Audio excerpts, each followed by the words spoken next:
We'll just give everyone a minute to get in.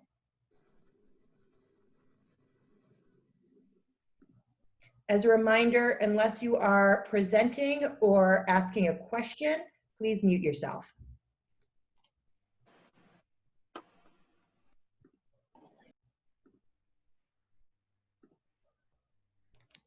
We'll just give it one more minute to let everyone get in from the waiting room.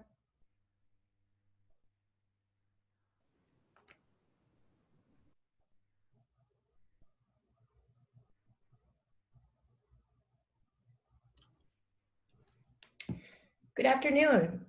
This is an emergency informational hearing before the licensing board for the City of Boston for all South Boston and Seaport licensees holding an alcoholic beverages license. Today's hearing is in partnership with the Mayor's Office of Health and Human Services, Boston Public and the Inspectional Services Department. Again, as a reminder, unless you are presenting or asking a question, please mute yourself. As today's hearing is mandatory, please utilize the chat function to provide your name, the licensee's name, the licensee address, and your title as it relates to the establishment. If you cannot utilize the chat function, please email licensingboard@boston.gov with this information. Today's hearing is being conducted pursuant to certain temporary amendments to the open meeting law. That is what allows us to meet virtually.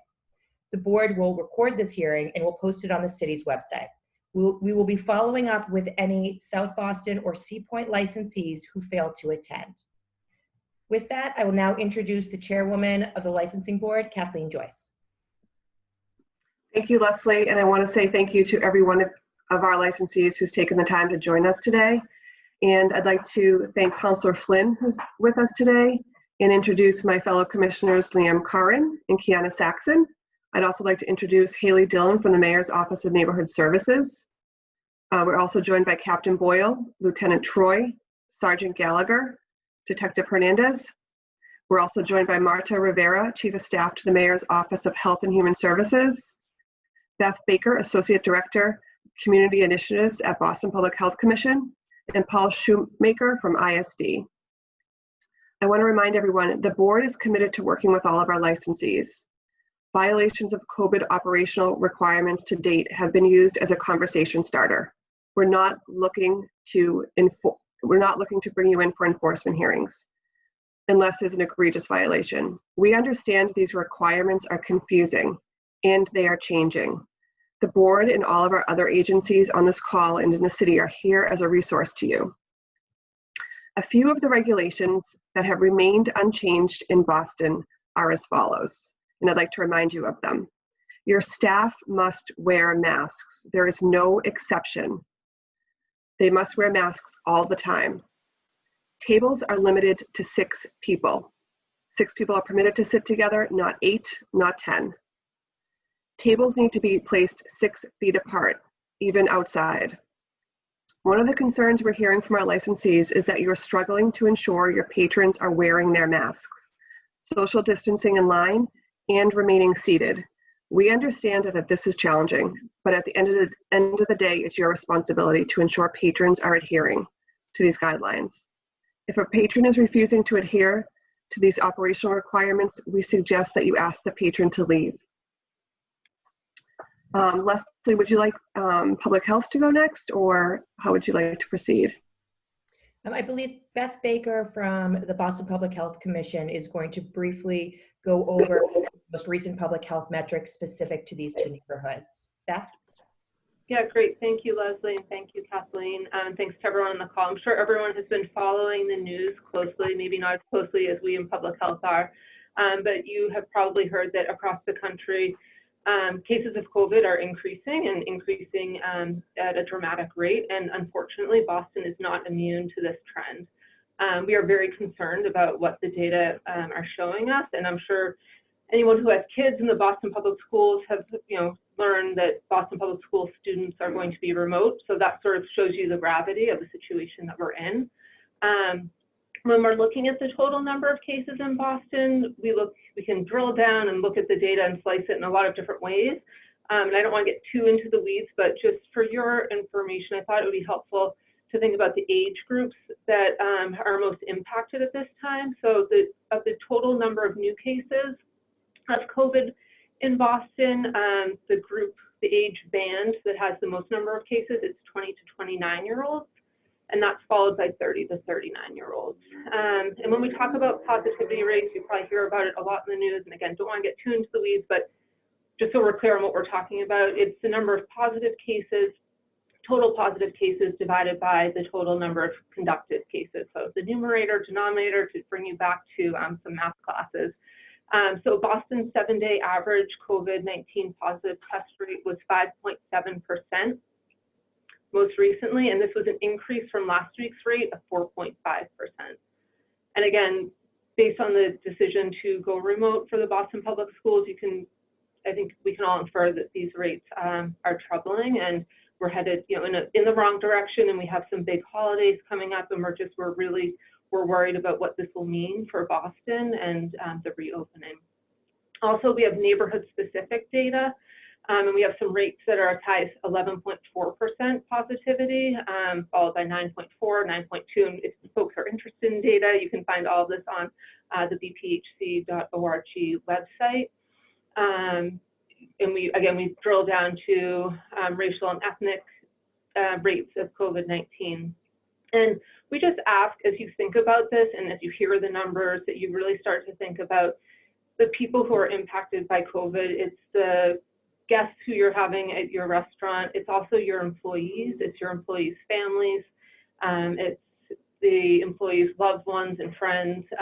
So that these are people who are impacted by it, and there are people who are getting very sick, and we also have the flu coming around. So not to be doom and gloom.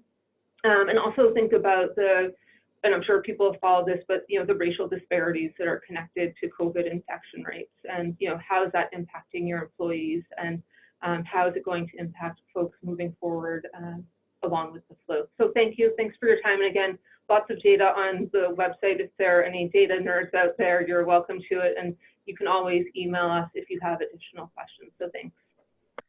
Thank you, Beth. And before we go into some of the examples of the concerns we're hearing, the chairwoman and the board just wanted to recognize Councillor Flynn and ask the councillor if he wanted to just briefly address everyone on the call today.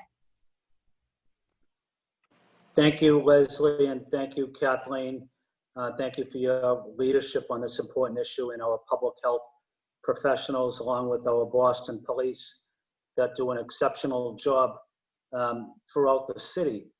The Boston police aren't out to harass or give anyone a hard time, but they're working hard to make sure public health is our top priority in the city. So I want to say thank you to the police, thank you to the licensing board, and to the restaurant owners, and to the bars.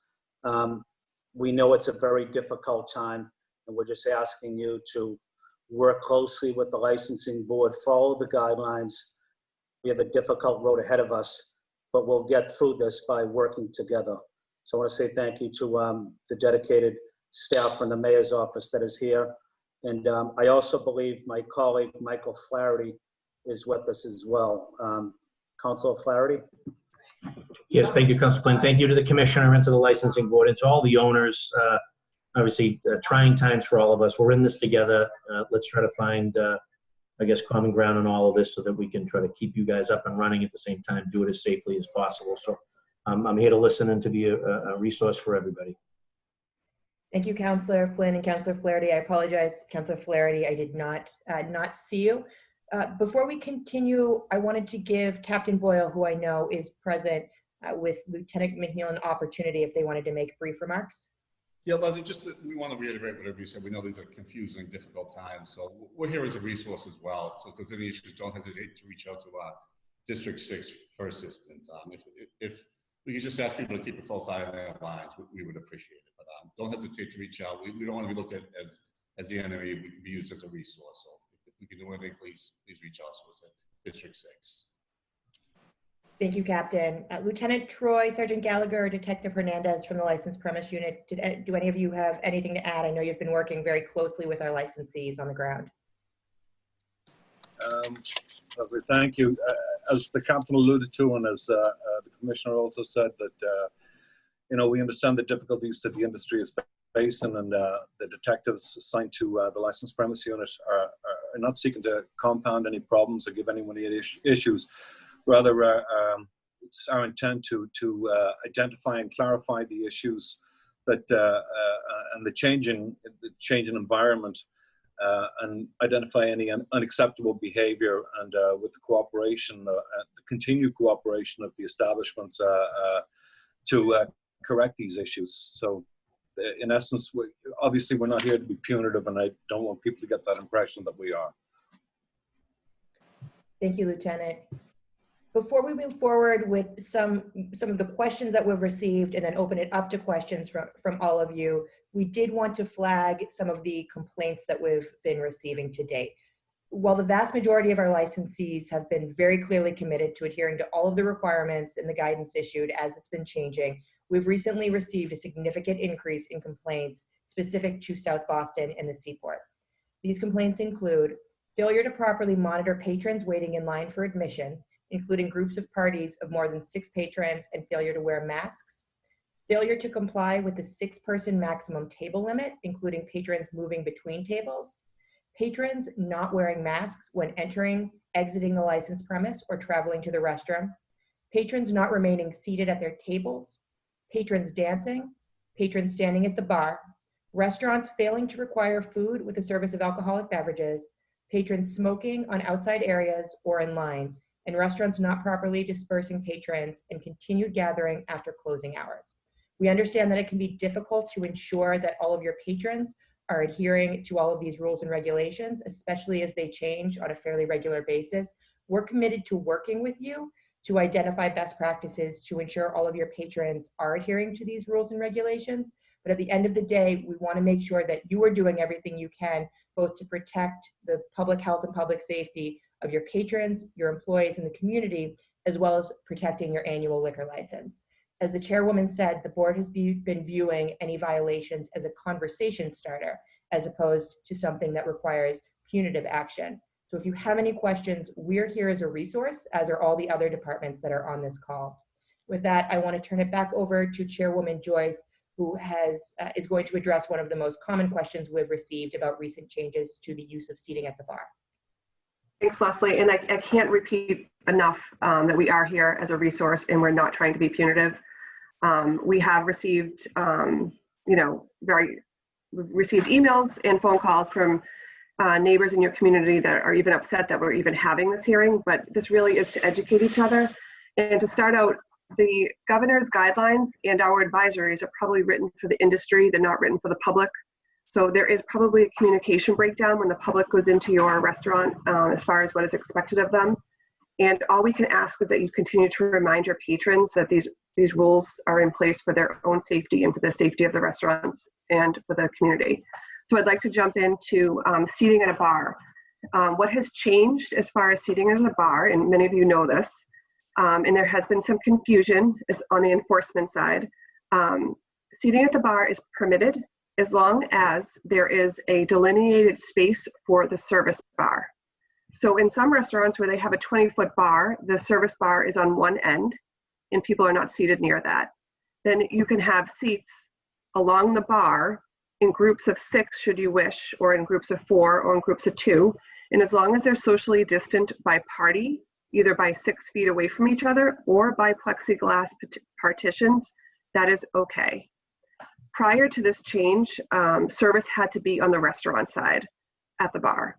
Now you can serve your customers, as many of you know, from the bar side, as long as there is 6 feet between the patron and where the service area is. Should you wish people to sit closer together than the parties than 6 feet, you can use plexiglass as partitions. I want to make sure I'm clear that plexiglass is not a requirement at any of these bars, but should you choose to use the bar as additional seating, you have to make sure that there's 6 feet between the customer and the service bar area, or there is a plexiglass partition protecting the customer and the bartender from each other. And there can be a space in which to serve the food underneath the plexiglass. There was some confusion as far as whether plexiglass was a requirement at every bar and what it meant to have a service bar or service at a bar. So you can have service at a bar, and it doesn't have to be from the restaurant side, but you do need to delineate a service area of the bar and make sure that the patrons are socially distant or have plexiglass to separate their seating areas at the bar. So that is probably more confusing than it needs to be, but that is how we understand it. And we've had several calls this week, interdepartmental calls, to make sure we're all on the same page. And that has changed in the last week. So we're making sure that everyone gets the same message from the city. And just to clarify, when the chairwoman talks about a service bar, that is the active area where your bartender or your staff are making mixed drinks or cutting fruit, or where they're standing when they're not serving the patrons. So the 6 feet does not include if the bartender is walking up to a patron who must be seated to take their order and then walking back to the service area to fulfill that order. The 6 feet also does not apply to if there is a tap in front of where the patron is sitting and the bartender is very quickly walking up to pour a beer and walk away. The active service area is where the bartender or the staff would be for extended periods of time. And again, we know that's very confusing, and the chairwoman and our team have spent a lot of time talking with our interdepartmental team as well as the state to make sure that we understand what is allowed. But this effectively creates additional table service at the bar. However, it's also important to note that there can be no standing at the bar. No one can walk up to the bar for bar service. It has to be used. Even if you don't reconfigure tables, the bar is effectively being used for table service. Chairwoman Joyce, do you want to open it up for questions? Sure, we're happy to take questions, whether it's the licensing board that could help you answer them, or ISD, or anyone else on the call.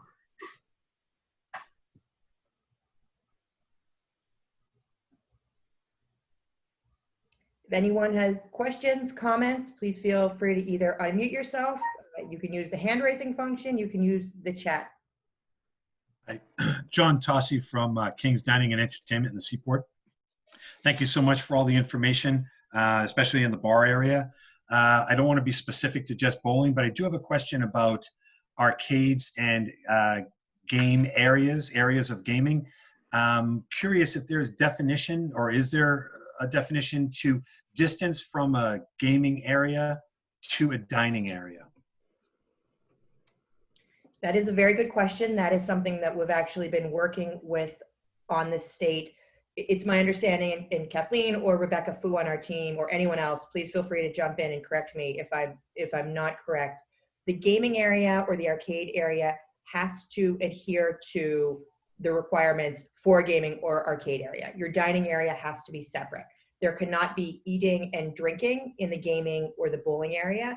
Parties are limited to 6, and masks must be worn at all times.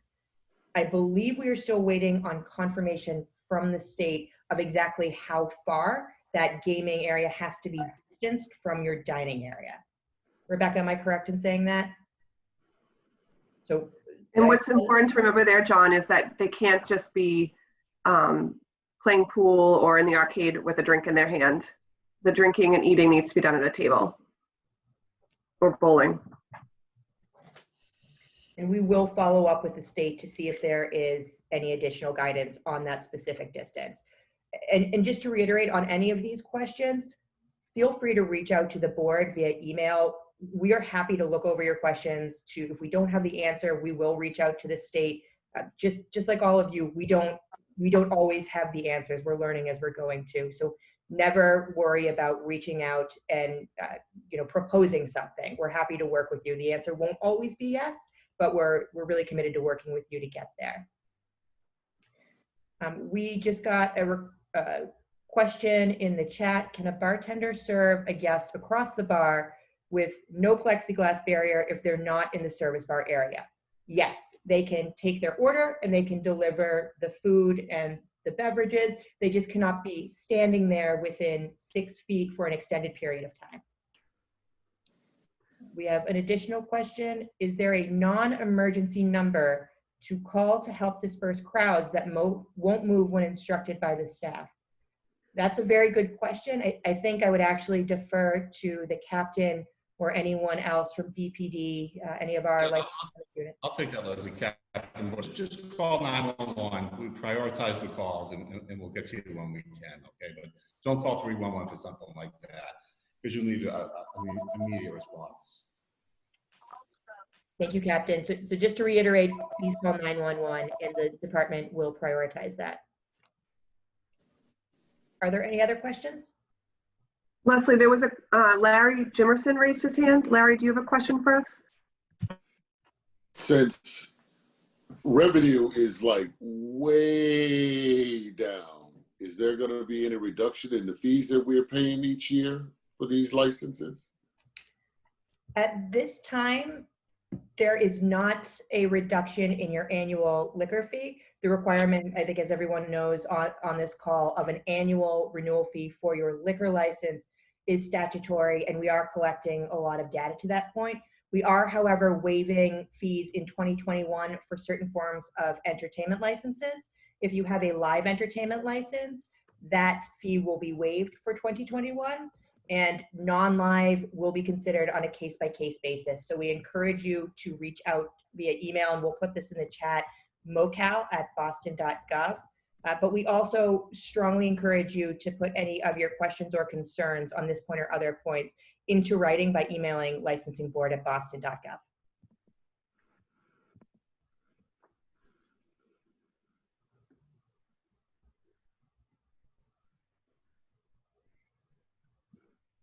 I believe we had a question from Purple Shell. How many parties of 6 may be allowed to sit at the bar? And the Chairwoman Joyce answered that. As many as can be positioned with social distancing, either 6 feet between parties or a plexiglass or other non-porous divider of at least 6 feet tall. Another question, when can we have live music again? The board actually just issued an updated phase 3 step 1 advisory with details about what is and is not allowed regarding live entertainment. I will not go over, because it is very, very complicated, all of those points, but please, if you are not already signed up for the board's email list, please put your email in the chat and we will make sure that we get you that information. And again, specifically with entertainment, because it is so confusing, we're happy to talk through anything with any of you. Leslie, I just want to jump in there. Yes, please, please email our office with your specific questions. But generally speaking, there's still no singers, brass or wind instruments allowed inside at all. You can have background music and DJs as long as the DJ is masked and not engaging the crowd, and you can't have comedians. If you have an outdoor space that you're still utilizing, singers are discouraged, but upon application, we will review your COVID plan and we will let you know if you can move forward with that. We have another question in the chat confirming that no plexiglass is required as long as the service bar is at least 6 feet from the customer and it is okay for the bartender to serve the customer from within inside the bar. That is correct. We have another question. If the guest is being served by the bartender at the bar, does the guest need to be seated at a table at the bar? No, you no longer need to reconfigure your bar by placing a table adjacent to it and having your customer on the other side. Your bartender can serve across the bar as long as the active service area is maintaining that 6 feet of separation. How many complaints have been received for Seaport, South Boston versus how many citations were issued? I don't believe we have that data off the top of our heads, but the licensed premise unit does conduct an investigation whenever we receive a complaint, and the vast majority of licensees have been complying, and anyone who did have issues has been extremely cooperative in working with us from an educational perspective to rectify any concerns. And I will say, I can't think of one incident where somebody was written up by an inspector and has been unreceptive to our advice. Every single time we've called a licensee, they've been more than cooperative and willing to work with us and have asked for more explanation with our guidelines.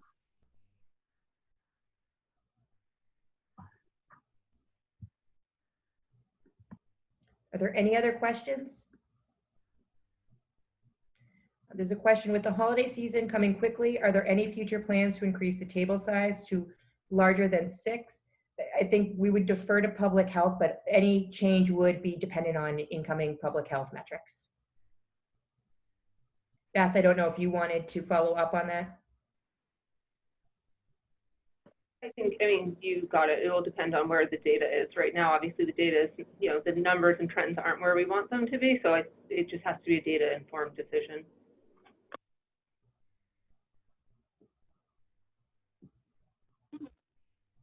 Are there any? Hi, this is Christy from 6 here in South Boston. I just wanted to ask a quick question in regards to seeing if you guys could possibly go over the food requirements.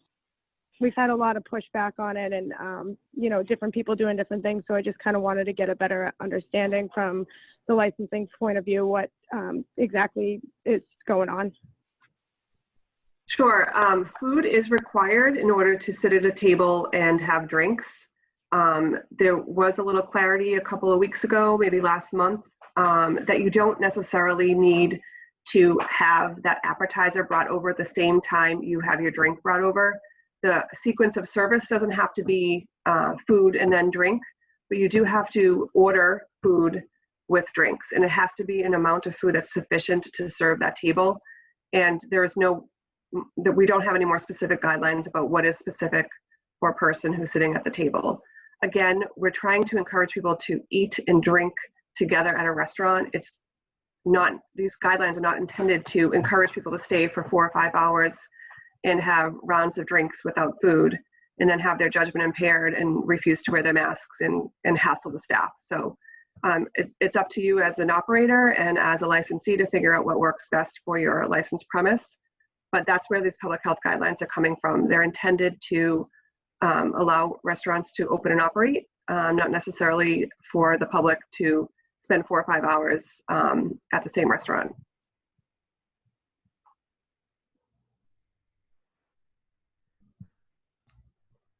Are there any other questions?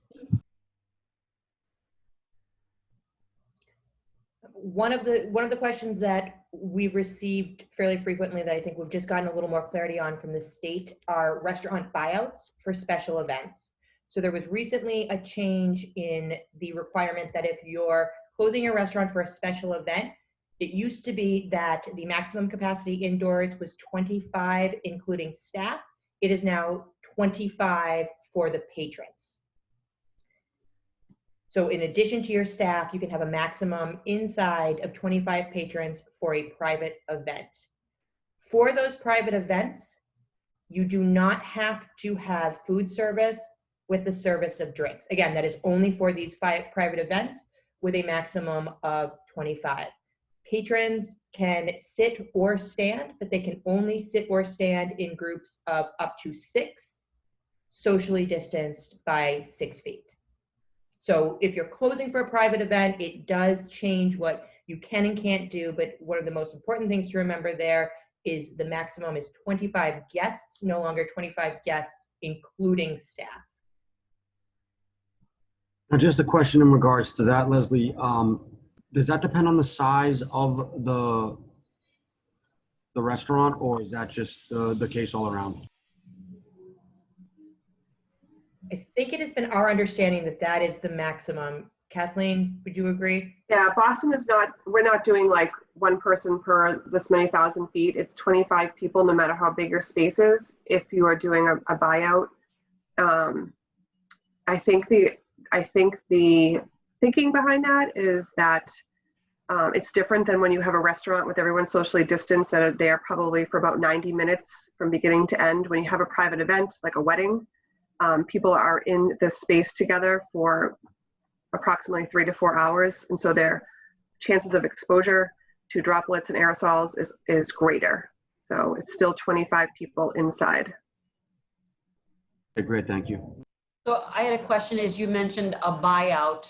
In my restaurant, I have a private dining room that would accommodate those 25 people and still have the rest of my dining room open for a la carte dining.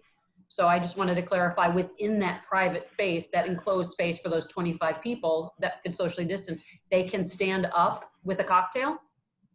So it would then be 25 for your whole restaurant, right? You can't say I'm going to use my function room for this private event and keep the rest of the restaurant open to the public with those social distancing parameters.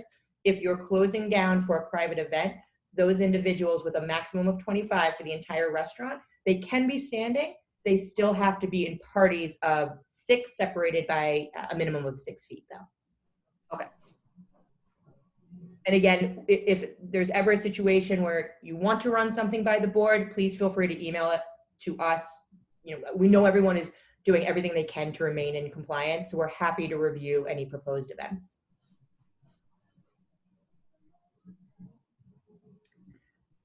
Are there any other questions?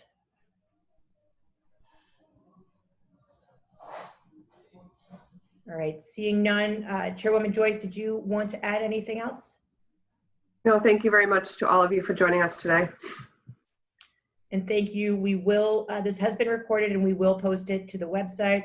Again, please, we'd encourage everyone to sign up for our email advisories. I know people have been putting their emails in the chat. It's really important for the board and all the other city departments to be able to get information out to you as quickly as possible as things change. So thank you all for taking the time to be here. We greatly appreciate it. Thank you. Thank you. Thank you.